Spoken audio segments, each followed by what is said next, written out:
नमस्कार। आप सभी का मैं doctor Vishal Dubey, assistant professor military studies, Mahamaya राजकीय महाविद्यालय, शेरकोट बिजनौर स्वागत करता हूँ। जैसा कि आपको मैंने पिछले सत्र में इस विषय सैन्य अध्ययन या रक्षा अध्ययन या सैन्य विज्ञान या नेशनल सिक्योरिटी स्टडीज़ विषय की महत्वता और उसके इतिहास के बारे में आपको अवगत कराया था। धीरे धीरे यह तकनीकी सत्र और ये जो ऑनलाइन क्लास है या ये जो यूट्यूब का सत्र है या जिसको भी हम व्हाट्सएप पर भी या अन्य ग्रुपों में भी प्रचारित करेंगे, धीरे धीरे आगे बढ़ता जाएगा। और जो भी स्ट्रेटजिक थॉट्स हैं या जो स्ट्रेटजिक थिंकिंग है या सरकार की जो नीतियाँ रही थीं, अब हैं या आगे होंगी, या राष्ट्रीय चरित्र या इसके सभी इस विषय से संबंधित सभी आयाम धीरे धीरे आपको इसमें देखने को मिलेंगे।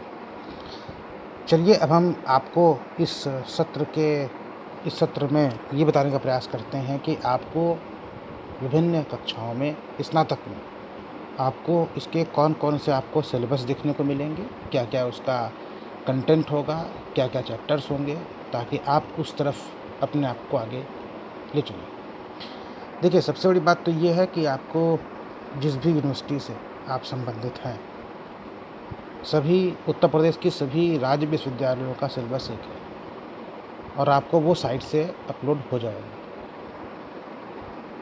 वहाँ पे है, उसको आप जाकर डाउनलोड कर सकते हैं, प्रिंट आउट निकाल सकते हैं, या आपको किसी भी तरीके से वो उपलब्ध हो जाएगा। अब हम चलते हैं इस तरफ, देखते हैं इसमें क्या क्या पेपर होते हैं। देखिए, इसके फर्स्ट ईयर में और सेकेंड ईयर में दो थ्योरी क्लास होती है और एक प्रैक्टिकल होता है।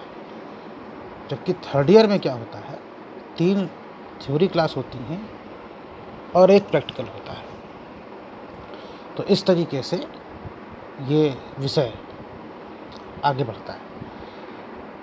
अब जहाँ तक रही बात प्रैक्टिकल की, तो फर्स्ट ईयर के प्रैक्टिकल में तो मैप रीडिंग होती है, जो आपको वहीं पे करना होता है।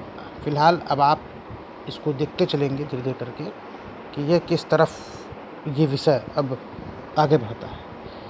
देखिए, बीए और बीएससी, इन दोनों विज्ञान और कला संकाय दोनों में, बीए और बीएससी में हम इसको एक सब्जेक्ट के तौर पर मिलिट्री स्टडीज़ या मिलिट्री साइंस या डिफेंस स्टडीज़ को ले सकते हैं।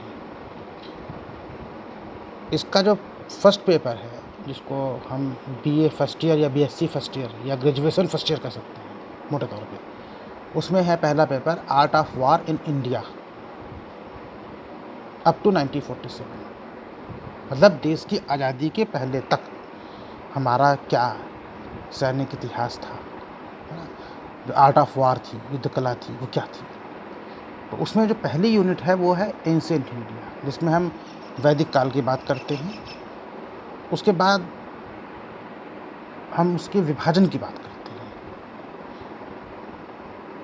और उसकी जो तीसरी सब थीम है, सब टाइटल है, उसमें वो है उसमें कौटिल्य की फिलॉसफी ऑफ वॉर है। अब तक हमारे देश में जितने भी कूटनीतिज्ञ हुए हैं, उनमें हम सबसे महान व्यक्तित्व मानते हैं चाणक्य को, जिसे हम कौटिल्य भी कहते हैं, विष्णुगुप्त भी कहते हैं। इनकी राज्य को लेकर के, विदेश नीति को, कूटनीति को, रक्षा नीति को लेकर जो उनके विचार थे, ऐसे समसामयिक विचार उस समय से लेकर के और अब तक किसी के नहीं मिलते हैं।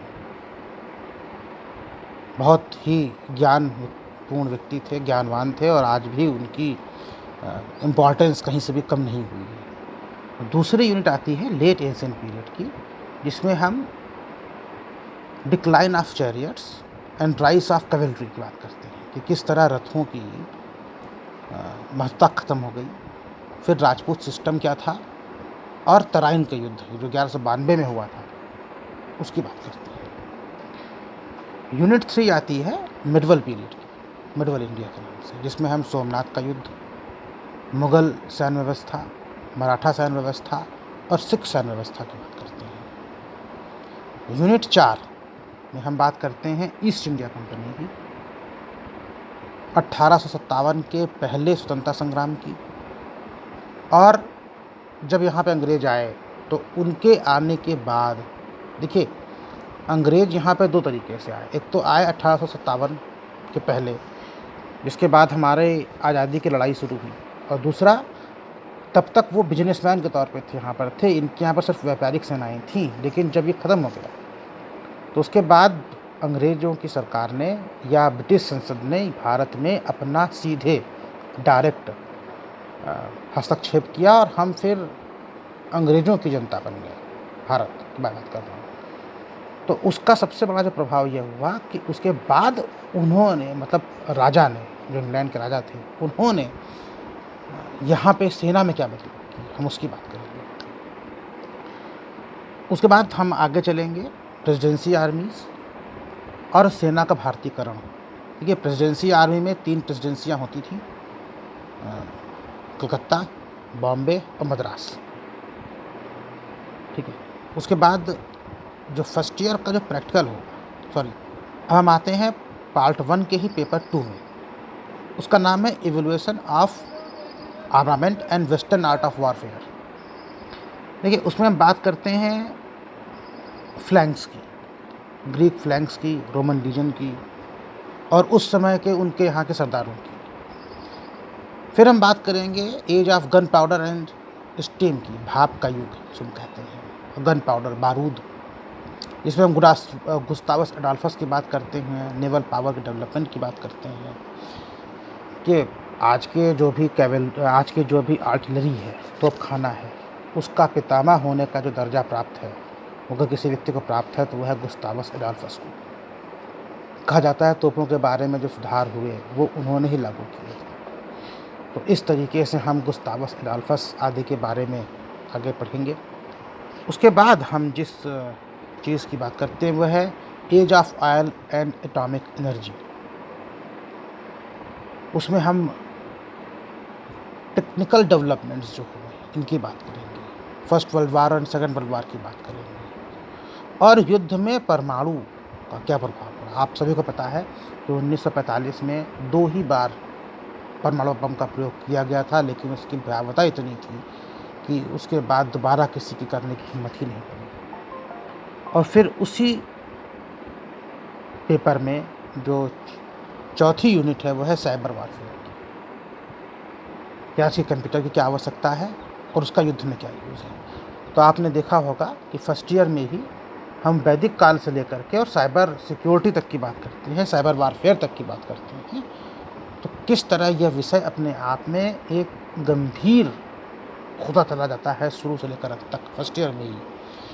और इसका जो फर्स्ट ईयर में जो प्रैक्टिकल होता है वो मैप रीडिंग का होता है। ये वही प्रैक्टिकल है जो सेना में भी सिखाया जाता है, जिसमें हम जिस मैप का प्रयोग करते हैं वो वैसा ही होता है।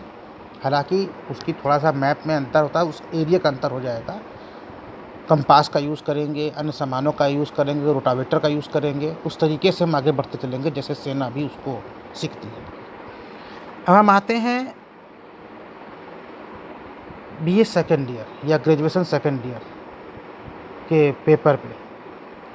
देखिए, ग्रेजुएशन सेकेंड ईयर की जब हम बात करते हैं तो ग्रेजुएशन सेकेंड ईयर में देखिए है क्या कि आपने फर्स्ट ईयर तक आपने पढ़ लिया है कि भारत के विभाजन तक।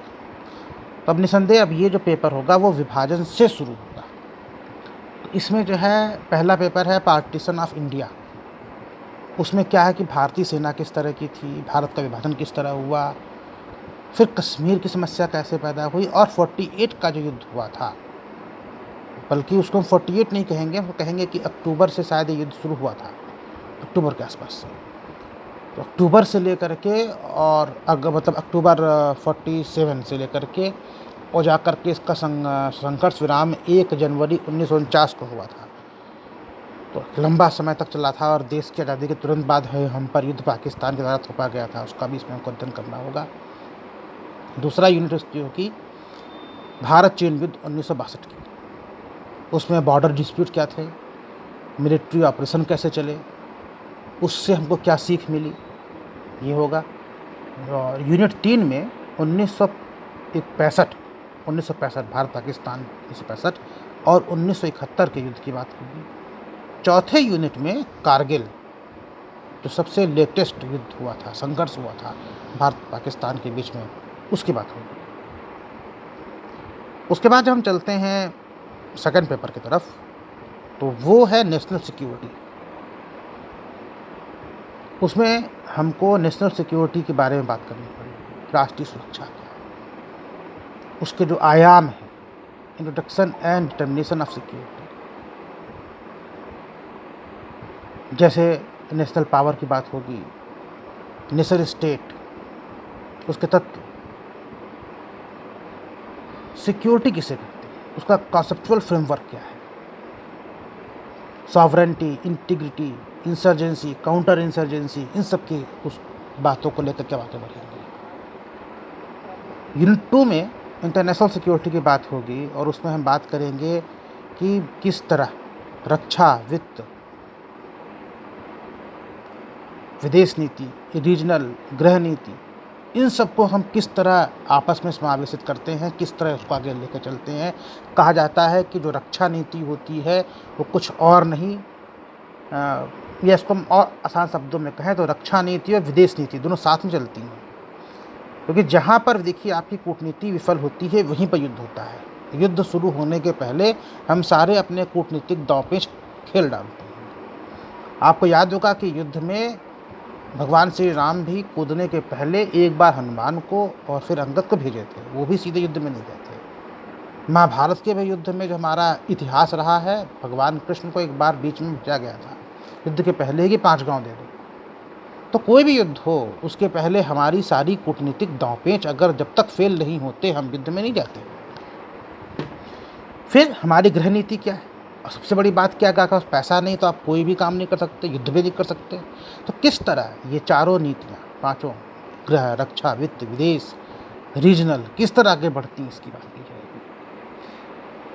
इसके साथ हम collective security, balance of power की बात करेंगे, इंटरनेशनल टेररिज्म की बात करेंगे, global power interest in Indian ocean region and India's maritime security and operation. अब आप देख रहे होंगे कि किस तरह ये विषय गंभीर होता चला जा रहा है। आपको पता ही होगा कि चाइना ने किस तरीके से भारत के चारों तरफ अपना घेरा मजबूत करना शुरू कर दिया है, किस तरह विश्व की बड़ी बड़ी शक्तियों को हिंद महासागर में एक इंटरेस्ट है और उनको लगता है कि क्यों ना हमारा भी एक सैनिक बेड़ा हिंद महासागर में खड़ा रहे। अमेरिका, रूस, ब्रिटेन, फ्रांस, चीन, जिसके भी अगर आप जलपोत देखेंगे तो आपको उसकी नेवी यहाँ पर एक बार खड़ी जरूर मिल जाएगी। और अचानक बढ़ता हुआ प्रभाव चीन का, वो आपके सामने आ रहा है, किस तरह उसने भारत को घेरने के लिए स्ट्रिंग ऑफ पर्ल्स जैसी नीतियों को शुरू किया था और किस तरह वो अपने अड्डे बनाता चला जा रहा है। तो उसमें हमारे लिए क्या विकल्प होंगे, इन सब चीज़ों को हम लेकर आगे बढ़ेंगे। उसके बाद एक यूनिट 3 में होगा geo strategic and geo political contradiction, role of Pakistan, role of China और ऑप्शन फॉर इंडिया। तो पाकिस्तान और चाइना को देखते हुए हमारे पास क्या विकल्प है, इसको हम लेकर के आगे बढ़ेंगे कि पाकिस्तान और चाइना ने किस तरह आपस में बात किया, किस तरह उनकी चीज़ें आगे बढ़ती चली गई, इन दोनों को देखते हुए हमारे पास क्या नीतियां हैं, हम इस पे बात करेंगे।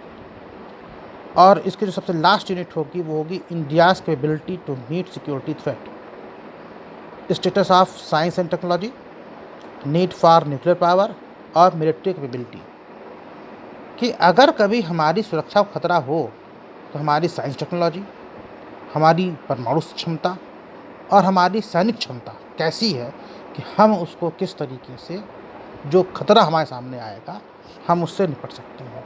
तब आपने देखा होगा कि किस तरीके से ये विषय पहले साल से दूसरे साल में और गंभीर होता चला गया। दूसरे साल के ही प्रैक्टिकल में जो हमारे पास जो प्रैक्टिकल होगा, जो थर्ड पेपर है सेकेंड ईयर का, उसमें हम बात करेंगे टैक्टिकल एक्सरसाइज विदाउट प्रोप्स। मतलब हम एक जगह पे, मेज पे, और आपको हम बिना ट्रुप्स की मूवमेंट करा करके दिखाएंगे। ये बहुत ही इंटरेस्टिंग सब्जेक्ट है और बहुत ही इंटरेस्टिंग उसका सिलेबस भी है और प्रैक्टिकल भी है। तो इसमें अपने यंत्रों की सहायता से किस तरह सेना मूव करती है, इसमें आपको सेकंड ईयर के प्रैक्टिकल में दिखाया जाएगा। अब हम बात करते हैं BA first graduation third year की फर्स्ट पेपर की, जो है इवैल्यूएशन ऑफ स्ट्रैटेजिक थॉट, जिसमें हम बात करते हैं up to first world war. उसमें सुंजू हैं, मैकियावेली हैं, जोमनी है, क्लाज़विट्ज़ हैं। देखिए, पहला ही जो सुंजू हैं उनका कहना था, अगर अपने तुम दुश्मन को जान जाते हो तो तुम 100 युद्ध जीत सकते हो, खुद को जानते हो तो 50 युद्ध जीत सकते हो, लेकिन ना शत्रु को जानते हो ना खुद को जानते हो तो तुम एक भी युद्ध नहीं जीत सकते। एक चीनी विचारक थे, और 1962 में भी हमने देखा कि चीन ने हमें किस तरह धोखा दे करके हमको हमारा एरिया का कैप्चर किया। उसका मेन कारण यही था कि चीन को अपने उस विचारक की बात पर भरोसा था कि अपने दुश्मन के बारे में जानो, और हम अपने कौटिल्य को भूल गए, जिसका खामियाजा आज हमको इसलिए चुकाना पड़ता है कि हमारा बहुत बड़ा एक एरिया हमारे इन दो दुश्मन देशों के पास, चीन और पाकिस्तान के पास पड़ा हुआ है।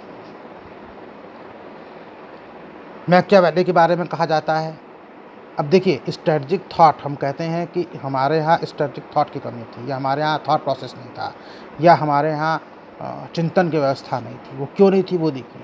मैकियावेली हमारे यहाँ मतलब विश्व के इतिहास में यूरोप के थे और बहुत बाद में हुए थे। उसके पहले हमारे यहाँ कौटिल्य पैदा हुए थे, जो 326 ईसा पूर्व के आसपास उनकी स्थिति दिखती है। उसके बावजूद भी क्वेश्चन पेपर में आता है कि कौटिल्य भारत के मैकियावेली हैं, सिद्ध करिए।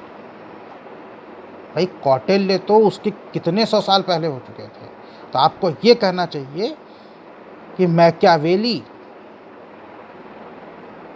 यूरोप के कौटिल्य हैं, सिद्ध करिए। क्वेश्चन ऐसा होना चाहिए था।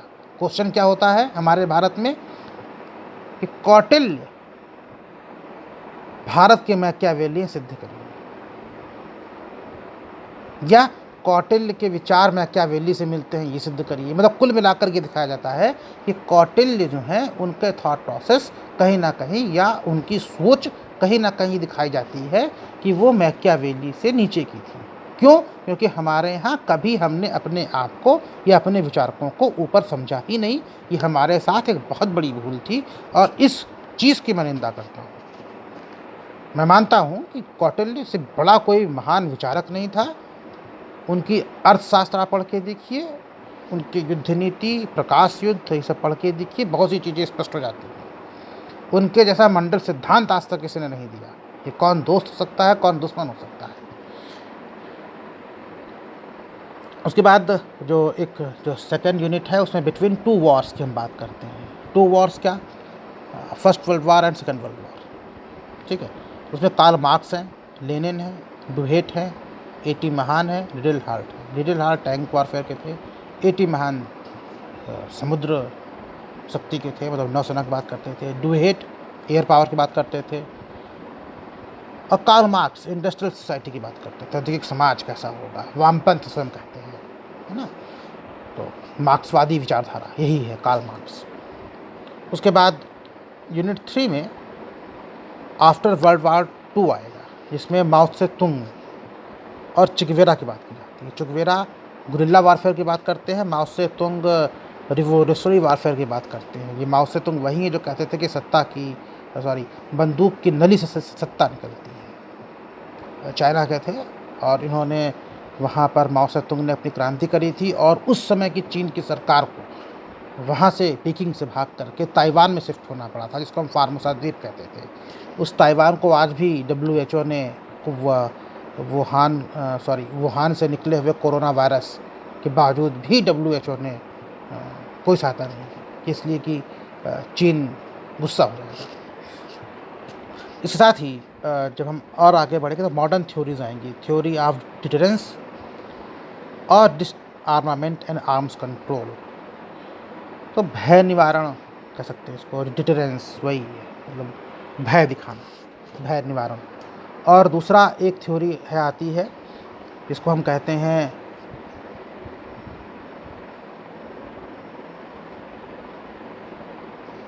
भय निवारण, और दूसरी आती है शस्त्र नियंत्रण। या निशस्त्रीकरण।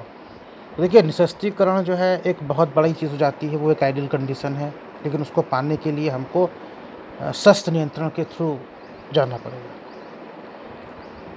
इसके बाद थर्ड ईयर के ही सेकंड पेपर में डेवलपमेंट ऑफ मिलिट्री साइकोलॉजी पढ़ाई जाती है, सैन्य मनोविज्ञान, individual factors in armed forces, group dynamics in military life, psychological warfare, एक साइकोलॉजिकल टर्म्स हैं, इनको पढ़ाया जाता है। और इसके साथ ही इसके तीसरे पार्ट वॉर, युद्ध के बारे में पढ़ाया जाएगा, स्ट्रेटजी कैसी हो सकती है, टैक्टिक्स, आर्ट ऑफ वॉर, और चौथा होगा causes and forms of war. अब वॉर में इसकी डिफिनीसन, परिभाषा, इवैल्यूएशन, कन्वेंशनल नॉन कन्वेंशनल की हम बात करेंगे, डिफिनीसन एंड स्कोप की बात करेंगे, स्ट्रेटजी में ग्रैंड स्ट्रेटजी, जियो स्ट्रेटजी की हम बात करते हैं। कुल मिलाकर के धीरे धीरे ये जो सिलेबस है वो फर्स्ट ईयर के पहले दिन से लेकर और थर्ड ईयर के अंतिम दिन तक या अंतिम सत्र तक आते आते थोड़ा सा काफ़ी कठिन हो जाता है। इसमें आप लोगों के ध्यान देने की बहुत ज़रूरत पड़ेगी। इसके प्रैक्टिकल में आपको क्वेश्चन पेपर के साथ साथ आपको एक फ़ाइल बनानी पड़ेगी जो जर्नलिज़्म एंड रेस्क्यू के नाम से होगी। जो आपको 25 पन्ने का एक बना के देना पड़ेगा किसी भी विषय पर जो रक्षा अध्ययन से जुड़ा हुआ हो। एक फ़ाइल तैयार होगी, सैंड मॉडल सेट होगा, ग्रुप डिस्कशन होगा और lab record and viva voice होगा। तो ये था आप लोग का सिलेबस। अब अगले सत्र में हम इसको आगे बढ़ाते हुए अब आप लोगों की जो क्लास है वो शुरू हो जाएंगी। एक मुख्य बात यह है कि चीज़ आपको ध्यान देना होगा, ये क्लास आपके उन चीज़ों का उल्लेख करेगी जो चीज़ें आपको अक्सर किताबों में नहीं मिलती। मैं यहाँ पे आपका इंटरेस्ट जगाऊंगा। मेरा काम होगा आपको ये बताना कि वो कौन सी चीज़ें हैं जो ऐसी हैं कि जो आपको किताबों में पढ़ने को नहीं मिलेंगी। कुछ चीज़ें ऐसी भी होती हैं जो पर्दे के पीछे से होती हैं, जो कहीं लिखी नहीं जाती, या अगर लिखी जाती हैं तो उसके लिए आपको 15-20 किताब पढ़नी पड़ेंगी। या कुछ चीज़ें ऐसी होती हैं जो हमारा ध्यान कभी उस पर जाता नहीं। ऐसा नहीं कि पता नहीं होता, पता होता है, हमारा उस तरफ ध्यान नहीं जा पाता, हम सोच नहीं पाते, या कहीं ना कहीं हमें कुछ समाधान चाहिए होता है, वो नहीं मिल पाता। तो हमारा प्रयास होगा कि हम आपको उसी तरफ आगे ले चलें और आपको ये बताएं कि चीज़ें किस तरफ आगे बढ़ती हैं। पढ़ना काम आपका है, मेरा काम है आपके अंदर वो जिज्ञासा पैदा करना, वो थॉट प्रोसेस लाना कि आप उस चीज़ को समझें, उसको जानें और वो चीज़ जो अब तक आप लोगों से अनछुई थी वो आपके सामने है। धन्यवाद।